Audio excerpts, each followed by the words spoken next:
Primeiro livro dos Reis, capítulo 17, do versículo 7 ao versículo 16. Primeiro livro dos Reis, Antigo Testamento, primeiro livro dos Reis, capítulo de número 17, de 7 a 16. E é interessante, né, meus irmãos, que tanto nesse domingo, nos domingos à noite, quanto nos da manhã, a gente está no mesmo capítulo, né? A gente está em 1 Reis 17 e em João 17, não é isso? E sabe o que isso significa? Nada. Só uma feliz coincidência, né? A providência de Deus, né? Mas é interessante notar isso. Eu farei a leitura aqui, os irmãos acompanhem, por favor. Vocês se lembram, só para recapitular aqui, vocês se lembram que a última vez que nós pregamos em 1 Reis, ainda no capítulo 17, no início dele, a figura de Elias aparece, né? Aquele profeta poderoso, o primeiro profeta da era dos profetas, Elias. E ele foi ter com Acabe, certo? Rei do reino do norte, que se casara com aquela mulher pagã, Jezabel, que era uma adoradora de falsos deuses. E Elias foi dizer a Acabe que por causa dos pecados do reino do norte, o reino de Israel, não choveria na terra, Deus cerraria os céus, fecharia os céus durante 3 anos. Aliás, nós vimos nesse domingo que nós pregamos, a última vez que pregamos em 1 Reis, que o não chover era parte da maldição de Deus sobre os pecados do seu povo. Em Deuteronômio, Deus disse que se o povo se afastasse dele, entre outras coisas, como castigo de Deus, ele fecharia os céus.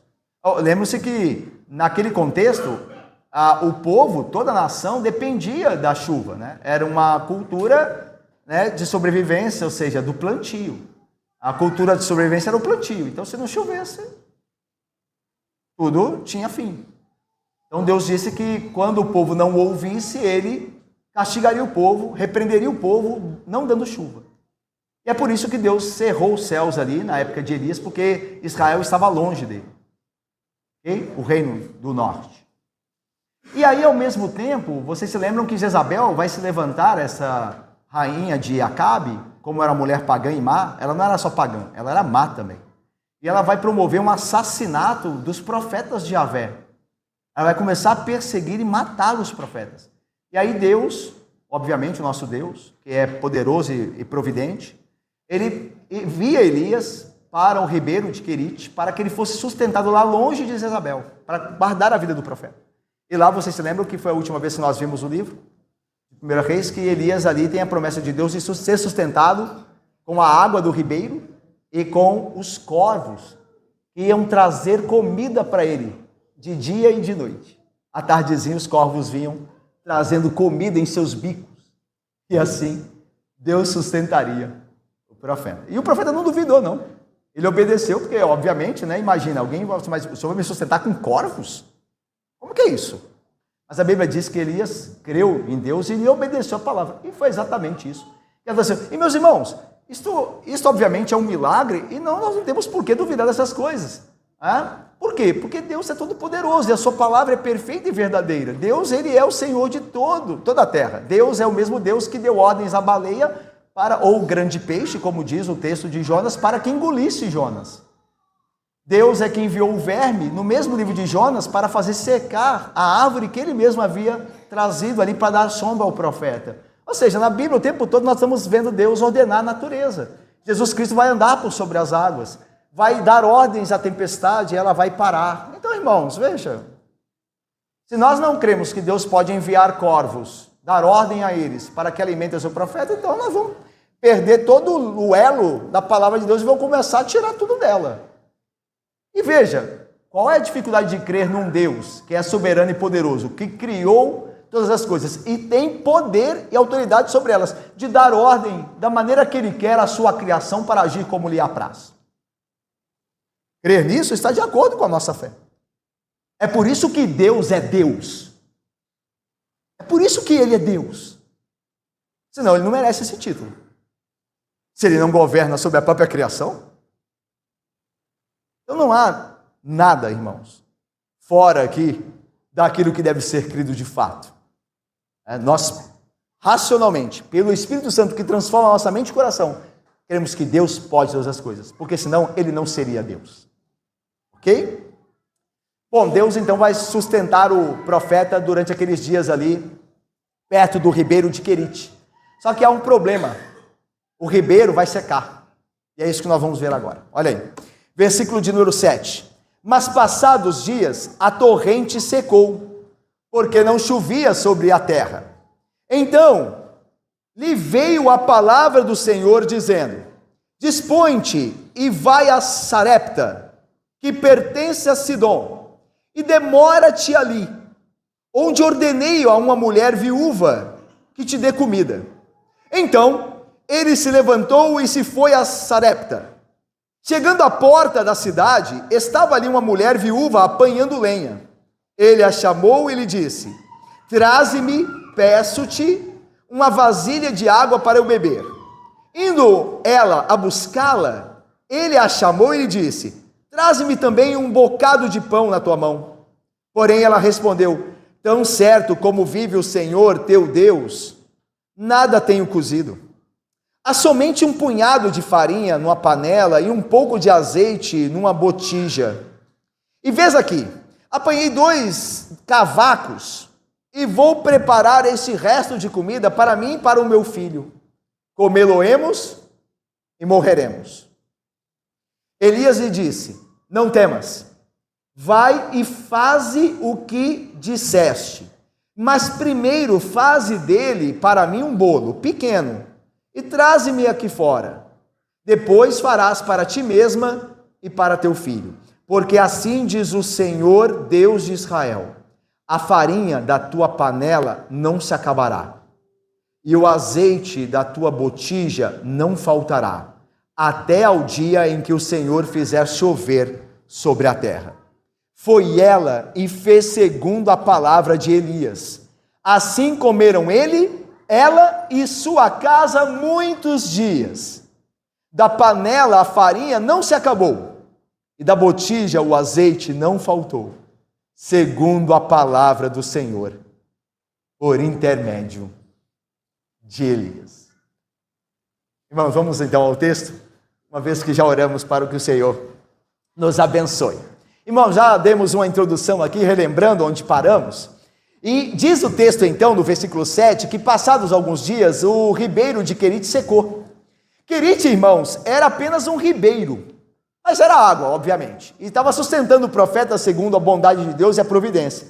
Mas depois de algum tempo, aquele ribeiro transformou-se em córrego, depois o córrego transformou-se numa poça lamacenta, e em certa manhã, secou-se, e não havia ali, no ribeiro de Querite, mais nenhuma gota de água. Mas como o Senhor não abandona os seus, é você. O Senhor dá pão aos que têm fome, o Senhor ampara os necessitados, como nós vimos nos salmos que nós lemos agora neste culto. Ele foi até Elias, dando a ordem dele, veja aí.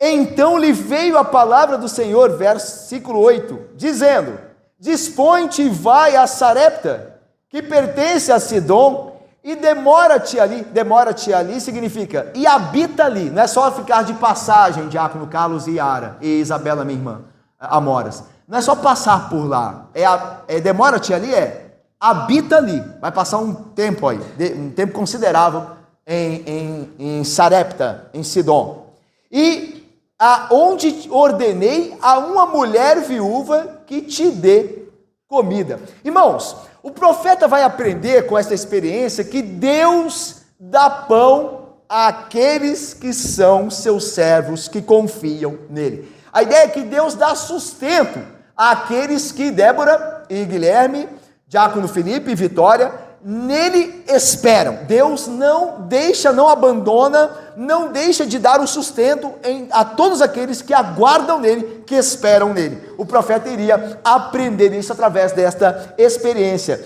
Mas imagine-se aí no lugar de Elias, recebendo esta ordem, que a princípio pode nos escapar aqui a complexidade e a problemática do que aqui está.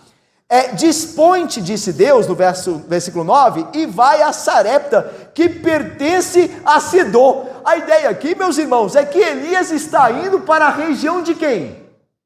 De Jezabel. Jezabel era de Sidom. Jezabel, a quem estava matando os profetas, viera daquela região. A região de Sidom era a região onde os deuses falsos eram plenamente adorados, absolutamente servidos. E Deus está falando para ele ir à região da mulher que quer assassiná-lo. Então veja, se uma das moradores de Sidom quer matá-lo, imagine os moradores de Sidom. Então aqui há uma questão, uma dificuldade. Talvez Elias pudesse pensar, Deus está brincando. Ir para Sidom, tudo bem, ser alimentado por aves era uma coisa, mas ir a Sidom era justamente outra, completamente diferente. Lá em 1 Reis, versículo de número 16, olha aí, versículo de número 16 a 31, diz lá que Jezabel era de Sidom, olha aí, 16, 31. Como se fora coisa de somenos andar Acabe, nos pecados de Jeroboão, filho de Nebate, tomou por mulher a Jezabel, filha de Etbaal, rei dos Sidônios, e foi, e serviu a Baal, e o adorou. Jezabel então, Edmila e Rose, era uma mulher da região de Sidom. Ela era filha do rei dos Sidônios. Então, meus irmãos, Deus está dando ordem a Elias de ir para a região, para a terra da mulher que deseja matá-lo. Não seria Elias uma presa mais fácil? Não seria Elias cercado de mais perigos? Mas é ali que Deus deseja que seu servo esteja. E diz mais, Deus diz aqui no versículo 9, eu ordenei a uma mulher viúva, é interessante, porque tem uma mulher querendo matá-lo, e essa mulher é de Sidom, que é Jezabel, mas Deus ordenou a outra mulher de Sidom, que é uma viúva, que vai dar comida a ele. E é interessante que, quando Deus diz assim, eu ordenei uma mulher viúva, a palavra viúva, irmão, se não significa hoje isto, naquela época, viúva, a viuvez era sinônimo de pobreza. Ser viúva é ser pobre. Então veja, Deus está ordenando a uma mulher, Deus diz a Elias, dei ordem a uma mulher de Sidom, então é a princípio uma inimiga, como Jezabel era, e uma pobre para sustentá-lo. Como é que uma pobre vai me sustentar? Então, irmãos, a ideia é a seguinte, esta ordem de Deus tinha tudo para dar errado, esta é a ideia. Esta ordem de Deus parece estar avessa à inteligência, à lógica, à racionalidade, mas é isso que Deus ordena, diz o texto.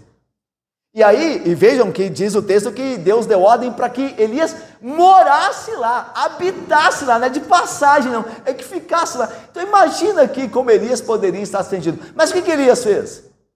Irmãos, Elias fez o que nós devemos fazer, mesmo quando a palavra de Deus vai contra a lógica deste mundo. Elias obedeceu. Olha aí o versículo de número 10.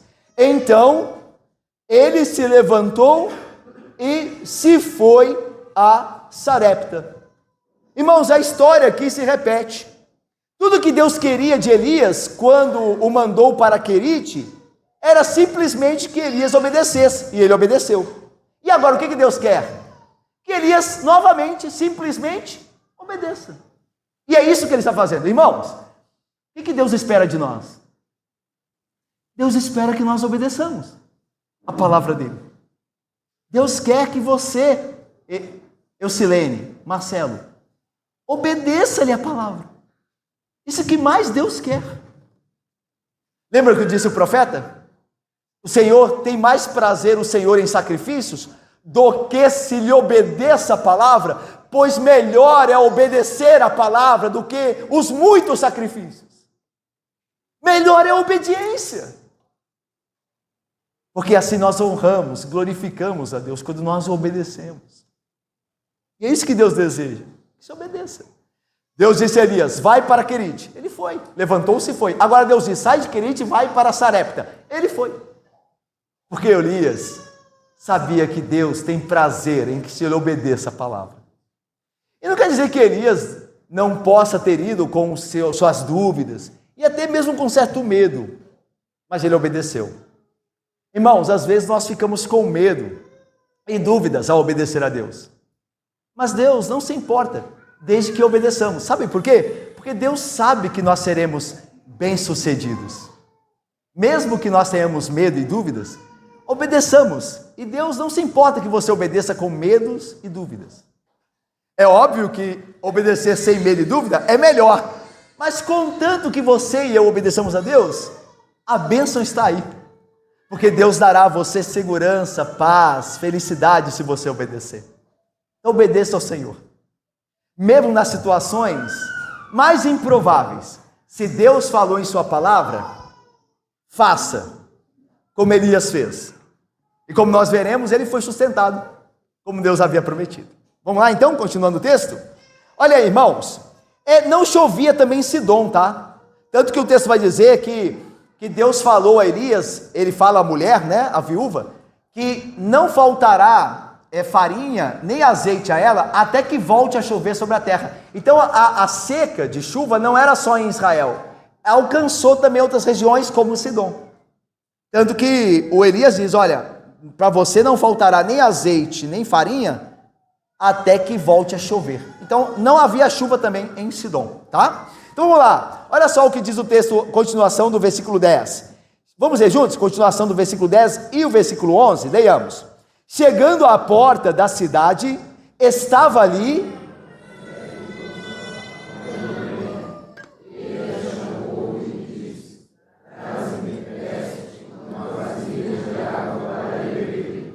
indo ela a buscá-la, ele a chamou.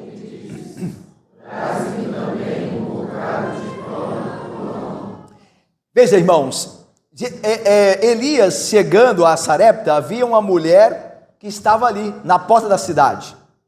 Lembra que a porta da cidade é o lugar onde tudo acontecia, né? O centro da cidade, a gente tem aqui o centro de Niterói, né? O centro das cidades antigas era a porta da cidade. Quando fala a porta da cidade, é que todo mundo estava ali. Ok? Era a entrada, era o coração da cidade, era a porta da cidade. Então, havia uma mulher já ali, apanhando gravetos, apanhando lenha. Ele chamou aquela mulher e disse a ela, traze-me, peço-te uma vasilha de água para beber. E ela prontamente fez. Essa mulher era uma mulher, ela ainda não era uma crente em Yahvé, como o texto vai deixar claro, mas era uma mulher hospitaleira. Ok? Ela prontamente atende, ela diz, indo ela buscar, o texto diz. Então ele a chamou e disse, e acrescentou, traz-me também um bocado de pão na tua mão. Veja, irmãos, isso era demais para a mulher.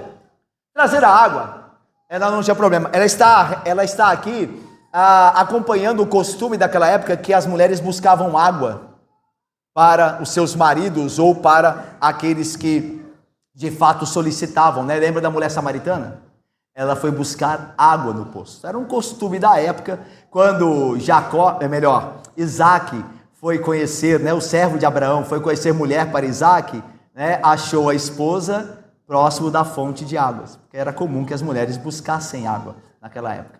Então não era nada normal. Então o profeta disse, olha, traz-me um pouco de água, e ela foi buscar água, e ele acrescentou, e um bocado de pão. E aí já tem um problema demais para ela, ela vai explicar por que agora, logo em seguida, no versículo 12. Porém ela respondeu, tão certo como vive o Senhor teu Deus, e é interessante aqui, né, o pronome possessivo que ela usa, né, teu Deus, não nosso nem meu, teu Deus. Então ela não é uma crente ainda em Yahvé.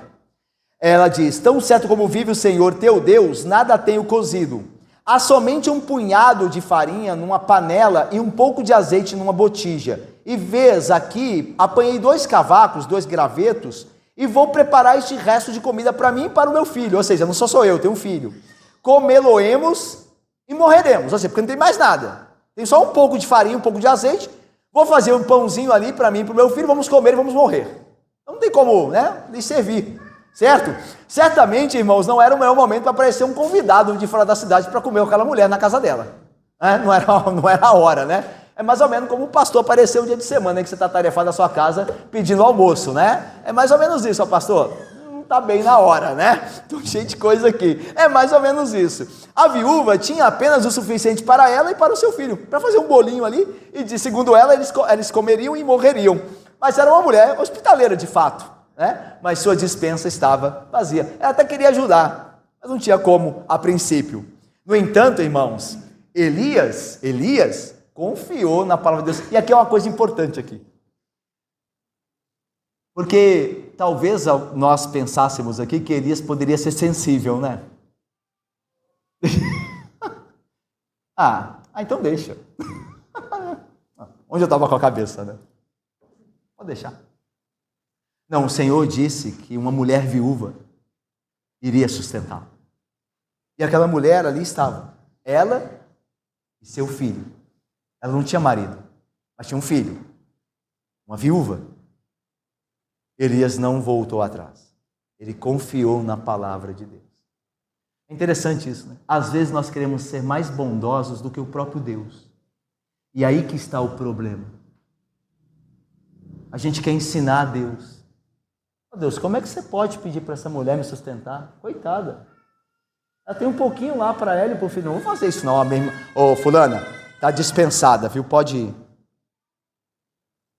Quando eu e você queremos ser mais justos, ou mais bondosos do que Deus, isso nos levará a grandes apertos.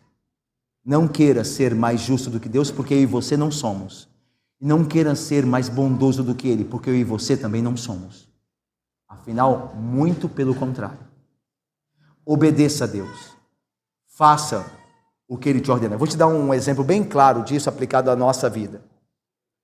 Às vezes você conhece alguém que não é crente.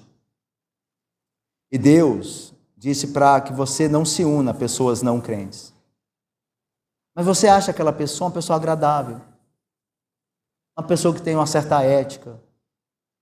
Uma pessoa que aparentemente é uma pessoa boa. Aí você diz, Deus está exagerando.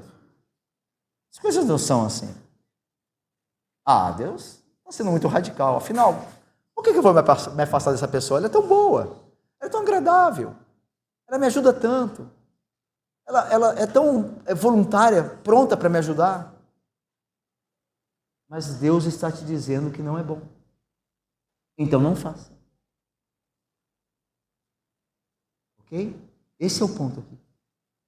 Elias não se guiou pelo que ele achava e pelo que parecia. Muitos, talvez, no lugar de Elias, se guiariam. Olha, essa mulher não tem como eu exigir dela mais do que ela pode dar, gente. Onde eu estava com a cabeça de pedir a essa mulher para me dar comida? Ela não tem nem para ela e para o filho. Mas Deus havia dito que ela sustentaria. Elias fincou o pé na palavra e confiou em Deus. E fez o que Deus ordenou. Olha o que diz o texto. Versículo 13. Elias lhe disse, não temas, não tenha medo.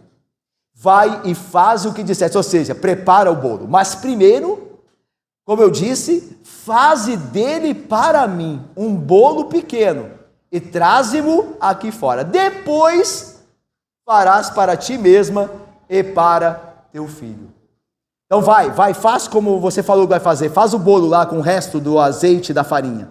Mas primeiro faz para mim. Traze-mo aqui fora, porque Deus diz que você vai me sustentar. Se você me sustentar, Deus te sustentará. Porque olha o que diz o versículo 14.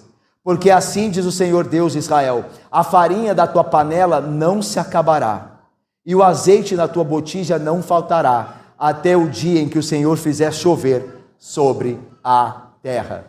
Irmãos, Elias não estava confiando nem no pouco de farinha, nem no pouco de azeite que aquela mulher tinha. Elias estava confiando no Deus, Senhor da criação, Senhor do azeite e da farinha, Senhor de todas as coisas. Se Deus falou que iria sustentar aquela mulher e sustentaria o profeta por meio dela, Deus fará. Eu não sei como, mas Deus fará. Prepara para mim.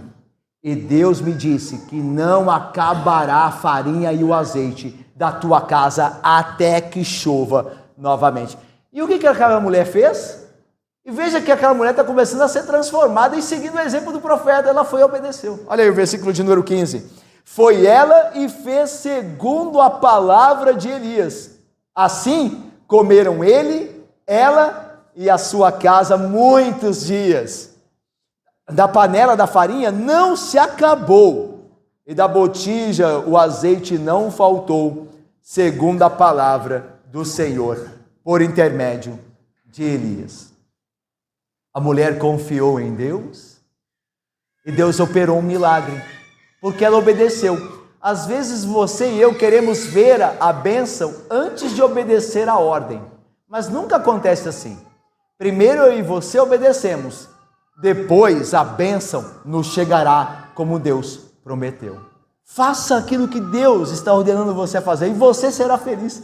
E a graça de fato se revelará abençoadora na sua vida.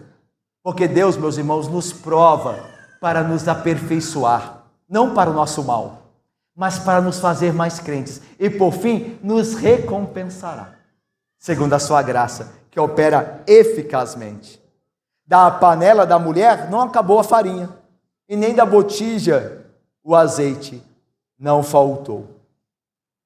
Irmãos, há uma história de uma cristã holandesa, na época da Segunda Guerra Mundial. Essa mulher chamava-se Corrie ten Boom, era o nome dela, Corrie ten Boom. Essa mulher, ela ficou presa num campo de concentração na Segunda Guerra, campo de concentração nazista, num lugar chamado Ravensbrück. E conta a história, eu estava lendo isso num livro, conta a história que ela e sua irmã foram presas pelos nazistas por acomodarem judeus em suas casas, esconderem judeus em suas casas. Os nazistas alemães descobriram e prenderam tanto os judeus escondidos quanto as duas irmãs, a Boom, sobrenome da família. E elas foram levadas para esse campo de concentração. O que aconteceu lá é que a irmã de Corrie, a irmã chamada Betsy, começou a adoecer. E Corrie tinha levado uma garrafa com vitaminas, que eram remédios, gotas, que ajudavam a irmã Betsy a manter a saúde. Só que cada dia Corrie despejava uma gota da vitamina, com medo de acabar, num pequeno frasco, despejava na boca da sua irmã e ia contando com medo de acabar. E a irmã doente, e aquelas vitaminas estavam ali sustentando a saúde da sua irmã. Só que juntamente com Betsy, que era irmã de Corrie, mais 12 mulheres ali presas começaram a adoecer também. E ela não podia negar auxílio. Então ela começou a distribuir a vitamina para todas elas, com medo de acabar. E diz a história, diz o relato, ela escreveu no próprio livro, a Corrie, que a garrafinha era muito escura, o vidro, e ela tentava, numa luz fraca, dentro do lugar onde ela estava presa, ver se tinha ainda, e não conseguia. Com a da luz fraca e da garrafa escura, com o vidro escuro. E ela ia pingando e pedindo a Deus para não acabar. E foi assim, sustentando aquelas mulheres por dias e dias e dias, e as gotinhas sempre lá. Quando ela derramava o frasco, pensando que ia ser a última gota, no outro dia tinha mais uma. Até que depois de muitos dias, chegou um novo prisioneiro para aquele campo de concentração. E ele trazia, dentro de um envelope de jornal velho, mais vitaminas. E aí, quando ele mostrou para Corrie, ela falou, ok, guarde aí, vamos primeiro acabar com a que eu tenho aqui. E ela diz no livro dela que quando ela pegou a garrafinha, no dia que o prisioneiro chegou, e foi pingar na boca da irmã, não saiu mais nada. Meus irmãos, nós cremos que Deus opera milagres quando Ele quer. Nós não precisamos esperar milagres para crer em Deus e nem devemos esperá-los, porque os milagres relatados aqui já bastam. Mas nós não duvidamos que quando Deus quer agir e quer prover, nada lhe impedirá. Nada é impossível para Deus. Deus sustenta os seus. Deus sustenta os seus. Meus irmãos, eu vou terminar aplicando aqui a nós, que esse texto desta viúva de Sarepta, ela fala da graça que alcança as pessoas fracas e desamparadas. A graça de Deus alcança pessoas fracas e desamparadas. No passado, essa viúva de Sarepta, ela havia sido uma mulher rica. Isso ficará sabido lá no versículo 19, nós não chegamos a ele ainda. Mas quando o filho desta mulher adoecer e morrer, ela vai chamar o profeta para socorrê-la, nos vai dizer o versículo 19 que essa mulher a sua casa possuía 2 andares. Para que você tivesse 2 andares naquele contexto, naquela época, você tinha que ser rico. A casa comum não tinha 2 andares, mas a dela tinha. Então a ideia é de que ela vinha de família rica, o marido dela era rico, mas como ele morrera, ela perdera tudo. Então ela se tornou uma pobre viúva. Ela havia sido rica, mas agora ela era uma pobre. Mas a viúva, meus irmãos, ela foi amparada mesmo assim, na sua pobreza, na sua necessidade. Lembra lá? Sou pobre e necessitado, mas o Senhor cuida de mim. O Senhor dá pão aos famintos. Nós vemos no Salmo. Portanto, meus irmãos, Deus abençoa os fracos e desamparados. Meus irmãos, Deus, Ele não precisa do suborno de ninguém.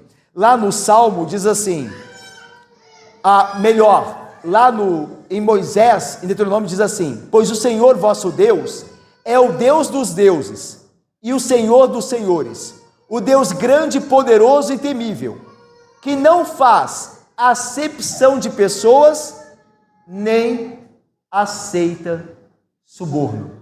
Irmãos, Deus não precisa de dinheiro de ninguém. Por isso Deus não é subornado. Deus não é comprado. Daí Deus pode auxiliar o pobre necessitado. Às vezes nós achamos que Deus abençoa os ricos, né? Que são os ricos que são abençoados por Deus. Mas a Bíblia diz que Deus, Ele ampara os necessitados. Ele tem o seu prazer em ajudar o pobre necessitado. Olha o que diz Deuteronômio 10. Faz justiça ao órfão e à viúva, e ama o estrangeiro, dando-lhe pão e vestes. Deuteronômio 10, 18. Irmãos, que linda promessa. Deus é o Deus dos pobres e desamparados. Talvez eu e você não sejamos tão ricos. Talvez você ganhe pouco. Viva numa casa modesta. Tenha dificuldades quando alguém da casa adoece e as suas reservas guardadas têm que ser gastas. Mas Deus é o Deus também dos pobres e necessitados. A ideia é que Deus não nos abandonará quando nós passarmos por dificuldades financeiras, por dificuldades de saúde, porque Deus cuida dos pobres e necessitados. Deus não está conosco só quando vai tudo bem. Às vezes nós temos esse entendimento, né? Que Deus está conosco porque nós temos dinheiro no banco, porque nós temos comida sobre a mesa, então Deus está conosco e se agrada de nós. Não. É claro que isso também são bênçãos de Deus, ter dinheiro no banco e comida sobre a mesa. Mas quando essas coisas faltarem, Deus não faltará. E esse é o ponto. Deus não faltará quando essas coisas faltarem. Deus sustentará como sustenta os fracos e desamparados, como sustentou essa viúva de Sarepta. Mas também Deus, Deus dá a sua graça aos pobres e desamparados. Mas Deus dá a sua graça também aos que estão longe, aos que ainda não pertencem à sua família. Deus pode buscá-los. Deus buscou a viúva de Sarepta, e ela não era uma israelita, ela era uma sidônia. Mas Deus alcançou com graça ela mesmo assim. Ela estava longe. A viúva de Sarepta não era uma israelita. Quando Elias pediu um pouco de água, ela mostrou bondade e disposição para dar a ele. Mas, meus irmãos, ela aqui viu-se em dificuldade porque ela não tinha tudo para dar ao profeta, como o profeta havia, de fato, segundo a ordem de Deus exigido. Mas mesmo assim, nessa dificuldade, ela reconheceu a existência de Deus. A primeira coisa que ela disse a Elias foi: tão certo como vive o Senhor teu Deus. E é interessante isso, né? Porque ela reconhece a existência de Deus. mesmo estando longe. E assim são muitos em nossos dias. Muitos não são crentes ainda, mas reconhecem a existência de Deus. Como aquela mulher também reconheceu. Mesmo e apesar de viver na capital de Baal, em Sidom, em Serepta, aquela viúva confessou que o Deus de Elias era um Deus vivo. Ela diz, tão certo como vive o Senhor teu Deus. Por isso ela usou, o pronome aqui possessivo na segunda pessoa. Ela não era o Deus dela. Deus não era o Deus dela, mas era o Deus de Elias. E ela reconhece o Deus de Elias. A viúva ainda não tinha depositado sua fé e confiança em Deus. Ainda não havia se apropriado da graça de Deus por meio da fé.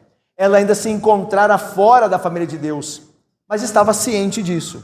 Irmãos, você e eu sabermos que Deus existe, não significa que nós fazemos parte de sua família. Pode haver entre nós aqui pessoas que saibam da existência de Deus, que, como nós estamos aqui, frequentem a igreja de Deus, mas mesmo assim ainda não fazem parte da família de Deus. Aquela viúva sabia quem era Deus, o Deus Yahvé, o Deus de Israel, mas ela mesma ainda não cria neste Deus, no Deus de Elias. E assim pode ser mesmo aqui hoje, assim comigo e com você. Pode ser que você saiba das coisas de Deus, mas não tenha comunhão com Deus. Ainda não seja o teu Deus. Talvez, jovem, o Deus verdadeiro seja o Deus dos teus pais, mas não ainda o teu Deus. Ele precisa ser o teu Deus. Não Deus só do seu marido, nem da sua esposa, mas o teu Deus. E a graça de Deus pode te alcançar nesta noite aqui. Você que veio aqui, que ainda não crê em Deus. E veja, irmãos, não nos enganemos. Pode ser que você tenha muito tempo de igreja, e mesmo assim, ainda assim, não seja de Deus. Não faça parte da família dele em Cristo. Muitos primeiros serão últimos, e muitos últimos primeiros. Eu não tenho dúvida que pessoas que frequentam a igreja vão para o inferno. Você tem? Eu não tenho. Porque a salvação não é só frequentar a igreja. É mais do que isso. É pertencer ao Senhor da igreja. Por isso é que você pode estar aqui hoje, no meio da família da fé, e ao mesmo tempo não pertencer a ela. Pois a graça pode te alcançar hoje. A graça que alcançou a viúva de Sarepta é a mesma graça que está disponível a você. Basta você, arrependido, entregar-se a Jesus Cristo. Entregue-se a Jesus Cristo. Creia nele. Confie nele. E você terá a vida eterna. Hoje mesmo, você terá a vida eterna. Você será feito filho de Deus. A saber, você que crê em Jesus Cristo. Você pode pertencer, sair daqui hoje, pertencendo à família de Deus, tendo Deus como seu Pai, e Jesus Cristo como seu irmão maior, e o povo de Deus como seus irmãos. Você pode sair daqui hoje, guardado nessa certeza. A graça alcança pessoas que estão longe, pessoas que ainda que conhecem coisas acerca de Deus, e até são boas no convívio, como aquela mulher era hospitaleira, mesmo assim, ainda não tinham a vida eterna. Não tinham a salvação. A graça de Deus pode alcançar estes, mesmo hoje, pode alcançar você, se é o seu caso. Mas a graça de Deus, veja, irmãos, a graça de Deus alcança pobres e necessitados, alcança os que estão longe também, mas alcança aqueles a quem Deus escolhe. Por que aquela viúva, irmãos? Por que não outra? Por que aquela? Não existiam outras viúvas? Até mesmo em Israel? Jesus usa o exemplo dessa viúva para estabelecer que aqueles que são salvos, aqueles que recebem a graça, recebem porque Deus os escolheu para isso. Olha só o texto, eu vou citar para vocês. Jesus estava pregando certa feita para os seus amigos e vizinhos de Nazaré, cidade onde ele cresceu. E apesar de todos falarem bem de Jesus ali, ninguém acreditava que ele era Deus. Todo mundo acreditava que ele era o filho de José, supostamente de José, e de Maria. Mas ninguém acreditava nele como o Messias, o Filho de Deus, o Deus encarnado. E Jesus, vendo a incredulidade daqueles da sua própria casa, da própria cidade onde ele fora criado, ele diz assim, olha, de fato, vos afirmo que nenhum profeta é bem recebido na sua própria terra. Isso aqui é legal, né? É uma máxima do próprio Jesus. Nenhum profeta tem honra na sua terra.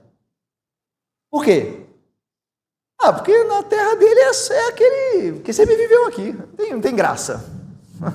É mais ou menos quando você é o único crente da casa, que se converteu depois de adulto, e quando você vai falar alguma coisa, os seus pais dizem assim, mas só com você, até parece aqui, lembra lá o que você fazia aí, meses aí, antes aí. Quem é você para dar lição? Não acontece isso? Os parentes mesmo dizem, agora você está querendo dar lição de moral? Você diz aí, está convertido aí, olha o que você fez ano passado aí, olha como você falou ali com fulano, que você tratou aquele dia que você não me pagou. Agora você converteu, você quer dar lição de moral para todo mundo, dizer que é... Por que isso acontece? Porque não há profeta sem honra, a não ser na sua própria casa. Isso aconteceu com Jesus, os irmãos de sangue dele, filhos de Maria, não criam nele. Ele diz assim, de fato vos afirmo que nenhum profeta é bem recebido na sua própria terra. Lembra que ele estava na terra onde ele foi criado, ele estava em Nazaré. Aí ele continua, o Senhor continua. Na verdade vos digo que muitas viúvas havia em Israel no tempo de Elias, quando o céu se fechou por 3 anos e 6 meses, reinando grande fome em toda a terra. E a nenhuma delas foi enviado Elias, senão a uma viúva de Sarepta de Sidom. Jesus cita essa viúva aqui, quando fala aos homens de Nazaré. Ele diz assim, havia muitas viúvas na época de Elias em Israel, mas a que viúva que Deus enviou o profeta? Foi uma viúva fora de Israel, porque Deus escolhe a quem Ele quer. Ele não tem obrigação com ninguém, Deus salva quem Ele quiser. Daí, meus irmãos, a graça alcança não só os pobres e necessitados, também alcança, como nós vimos, não só também, irmãos, os que estão longe, mas alcança todos aqueles eleitos de Deus. Nós aprendemos aqui, meus irmãos, que Deus alcança os seus eleitos. E os eleitos são quem? Quem são os eleitos? São aqueles pecadores, como eu e você, que têm crido em Jesus Cristo. Então nós temos a certeza que a graça nos alcançou, que nós fomos eleitos. Como é que eu sei? Como é que eu sei que eu sou eleito? Como é que eu sei? Eu não tenho marca na testa, não tenho nada. Como é que eu sei? Porque eu tenho crido, como você também, assim esperamos, no Filho de Deus. Porque você tem lutado contra os seus pecados, tem procurado viver de maneira santa, para o agrado daquele que te amou e te salvou, como os eleitos fazem. Você tem crido na palavra, a palavra de Deus é verdade para você, ela é absoluta, os eleitos fazem isso. Então você tem reconhecido na sua vida as marcas de um eleito, daí você tem a segurança que a graça te alcançou, como alcança todos os eleitos de Deus. Irmãos, Deus é soberano na salvação. Ele escolheu seus filhos antes da fundação do mundo, predestinando-os para, segundo Paulo, a adoção de filhos, por meio de Jesus Cristo, segundo o beneplácito da sua vontade. Mas, irmãos, terminando, Deus dá a sua graça aos fracos e desamparados, Deus dá a sua graça aos que estão longe, chamando-os para fazer parte da sua família.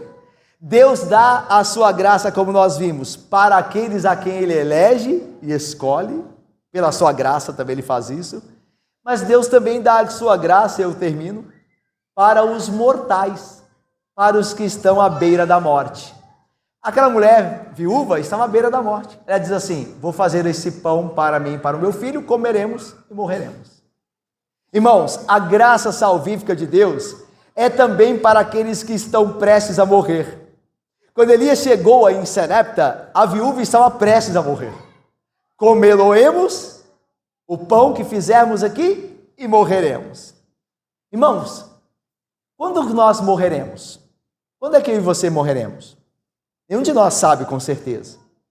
Talvez você e eu não esperamos morrer em breve, não é? Ninguém espera morrer em breve. Eu não espero, eu imagino que você também não, certo? Mas nada que uma artéria obstruída ou um acidente de carro não possa resolver, certo? Eu não quero morrer cedo, mas isso é uma coisa que pode ser resolvida facilmente. E Deus pode subitamente me chamar, hoje mesmo. Não é assim? Pessoas que estão saudáveis de uma hora para outra têm um negócio. Conta a história que um tenor, um cantor, um tenor famoso chamado Richard Versailles, ele subiu na escada do Metropolitan Opera em Nova York para apresentar uma peça. E ele, na abertura daquele evento, onde ele cantava, ele cantou o seguinte verso: não podes viver eternamente. Era o refrão da música que ele cantava lá no Metropolitan Opera em Nova York. Quando ele cantava, ele teve um ataque cardíaco e morreu. Isso em 1995. Ele estava cantando lá em Nova York e ele cantava: ninguém pode viver para sempre. E ele teve um ataque cardíaco lá no palco e morreu. Veja, irmãos, nós não sabemos quando nós morreremos, mas nós sabemos de uma coisa se nós cremos no Deus da graça: Ele estará lá. Ele estará lá e nos levará a salvo para o seu reino. O Deus que vive e que é gracioso, dá a sua graça aos mortais, como nós somos.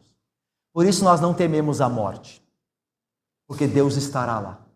Ainda que eu ande pelo vale da sombra da morte, não temerei mal nenhum, porque tu estás comigo. A tua vara e o teu cajado me consolam. Preparas-me uma mesa na presença dos meus adversários que me ameaçam com morte. Unges-me a cabeça com óleos, o meu cálice transborda. Certamente que a bondade e a misericórdia do Senhor me seguirão todos os dias da minha vida e habitarei na casa do Senhor para todo sempre. Amém. Certamente que a bondade do Senhor e a sua misericórdia estão